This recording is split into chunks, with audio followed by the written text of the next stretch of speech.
Hello दोस्तों, कैसे हो आप लोग। आई होप अच्छे ही होंगे।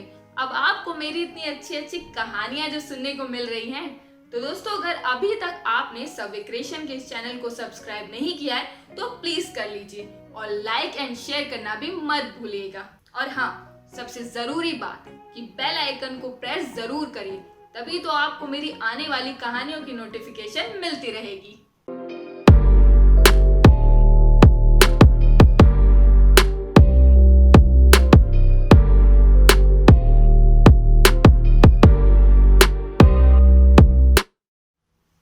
हेलो मेरे नन्हे मुन्ने प्यारे दोस्तों, कैसे हो आप लोग। कर रहे हो ना अपने अपने घरों पर ढेर सारी मस्ती।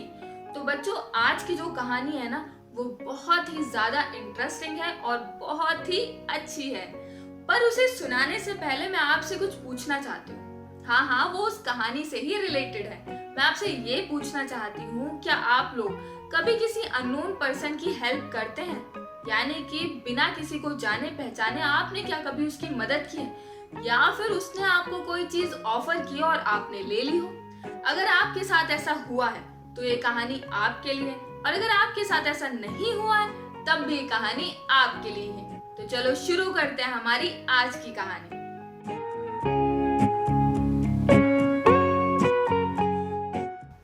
दोस्तों, अब जो कहानी मैं आपको सुनाने जा रही हूँ उसके अंदर एक बहुत ही पावरफुल और बहुत ही हेल्दी राजा, और जो राजा है ना उससे राज्य के सभी लोग बहुत ही ज्यादा डरते हैं।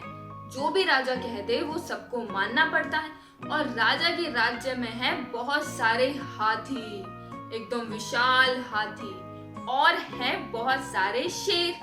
अब वो लोग भी राजा की आज्ञा का पालन करते हैं, यानी कि जब राजा उनको बुलाता है तो राजा के पास आते हैं, और जब राजा कहता है कि अब तुम जाओ यहाँ से तो वो वहां से चले जाते हैं। अब ऐसे ही राजा के राज्य में उनके बिस्तर के अंदर रहती है एक जू। जी हाँ, दिखने में तो वो बहुत छोटी सी जू है, मगर काम बहुत बड़े बड़े करती है।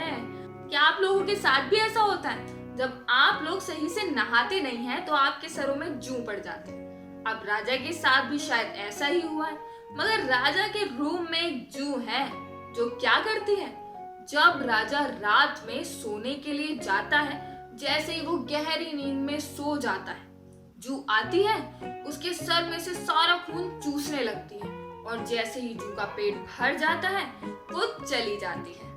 अब वो रोज ऐसे ही करती है। जू को तो स्वादिष्ट और मजेदार खून रोज पीने को मिलता है। अब एक दिन क्या होता है कि जू के इलाके में घुस आता है एक खटमल। जी हाँ, और वो खटमल जैसे ही आता है जू उसको देखकर बोलती है कि तुम यहाँ क्या कर रहे हो, तुम्हें किसने बुलाया, तुम मेरे इलाके में कैसे आए। तब खटमल कहता है, अरे बहना, ऐसी बातें तो कोई अपने दुश्मन से भी नहीं करता। मैं तो अभी अभी आया हूँ, ना मैं तुम्हारा दोस्त बना हूँ ना ही दुश्मन बना हूँ, मगर फिर भी तुम तो मुझे यहाँ से भगाने में लगी हो। तब जू कहती है, ये इलाका मेरा है, तुम यहाँ किस लिए आए हो, अपना काम बताओ। तब खटमल कहता है कि मैं तो यहाँ से गुजर रहा था, बहुत दूर से आया हूँ और बहुत दूर जाना है, सोचा एक रात यहीं पर रुक जाता हूँ। अब ऐसा राजमहल तो मैंने पहले कभी नहीं देखा, और ना ही ऐसा राज्य। तब जो कहती है, ठीक है, एक रात की बात है तो रुक जाओ, मगर मेरी बात ध्यान से सुनो। जब यहाँ पर राजा आएगा तो तुम उसे बिल्कुल भी परेशान नहीं करोगे। वो राजा मेरा है और उसका खून पीने का अधिकार सिर्फ मेरा है, यानी कि उस राजा के ऊपर पूरा हक सिर्फ मेरा है। अब खटमल कहता है जू से, बहना ऐसी बात तो मत ही करो। अब मैं बेचारा इतनी दूर से आया हूँ, मुझे इतनी भूख लग रही है, तो मुझे कम से कम राजा का थोड़ा सा खून तो पीने देना। वैसे भी हमारे नसीब में कहाँ होता है ऐसे राजा का खून पीना। अब जू का दिल जाता है पिघल। अब जू कहती है खटमल से कि ठीक है, जैसे ही राजा आएगा, और वो तुरंत सोने के लिए चला जाता है। जैसे ही वो गहरी नींद में सो जाएगा, उसके बाद तुम क्या करना कि धीरे से आना और थोड़ा सा खून पीकर वापस चले जाना। तो खटमल कहता है कि ठीक है, मैं ऐसा ही करूंगा, तुम फिक्र मत करो। अब जू कहती है कि ठीक है। अब दोनों के दोनों राजा के बिस्तर में छुप कर बैठे। अब जैसे ही राजा आता है, बिस्तर को ठीक करता है और बिस्तर के ऊपर सो जाता है।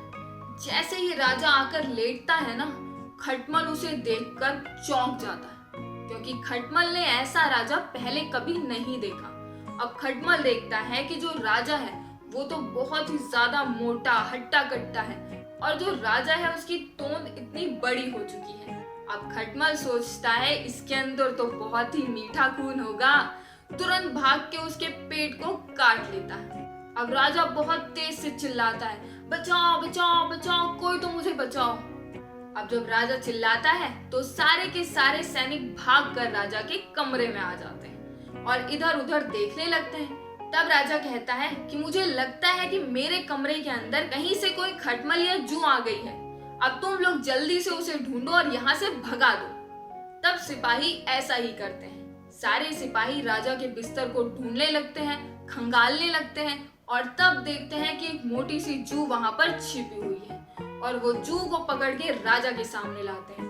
तब राजा कहता है, ये छोटी सी जू मेरा इतना खून पी रही है, भगाओ इसे।